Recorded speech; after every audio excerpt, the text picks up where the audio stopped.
PCOD ഒരു life style ഡിസീസാണ്, അതായത് ഒരു ജീവിതശൈലി രോഗമാണ്. ജീവിതശൈലിയിൽ വരുത്തേണ്ട മാറ്റങ്ങൾ first diet and exercise. Diet എന്ന് പറയുമ്പോൾ ഓവർ ഷുഗർ ഉള്ള, അമിതമായ കാർബോഹൈഡ്രേറ്റ് ഉള്ള, ഓവർ കാലറി ഉള്ള ഭക്ഷണം നിയന്ത്രിക്കുക.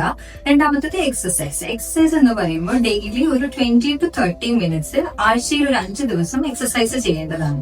മൂന്നാമത്തതായിട്ട് സ്ട്രെസ് മാനേജ്മെന്റ് ആണ്. അത് നമ്മൾ യോഗ, മെഡിറ്റേഷൻ ചെയ്തിട്ട് നമ്മുടെ സ്ട്രെസ്സിനെ കുറയ്ക്കേണ്ടതായിട്ടുണ്ട്.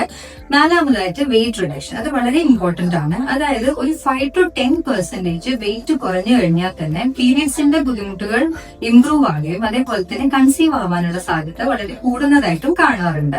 നാലാമത്തേതായിട്ട് മെഡിക്കേഷൻസ്. അതായത് അത് നിങ്ങളൊരു ഡോക്ടറിനെ കൺസൾട്ട് ചെയ്തതിനു ശേഷം കഴിക്കേണ്ടതാണ്. പീരിയഡ്സിന്റെ ഇറഗുലാരിറ്റീസ് മാറുന്നതിന് വേണ്ടി ഹോർമോണൽ ടാബ്ലറ്റും അതുപോലെ തന്നെ ബേസിക് പ്രശ്നമായിട്ടുള്ള ഇൻസുലിൻ റെസിസ്റ്റൻസിനെ മറികടക്കുന്നതിനായി അതിന്റെ മരുന്നുകളും കുറച്ചു കാലത്തേക്ക് കഴിക്കേണ്ടതായിട്ട് വരും.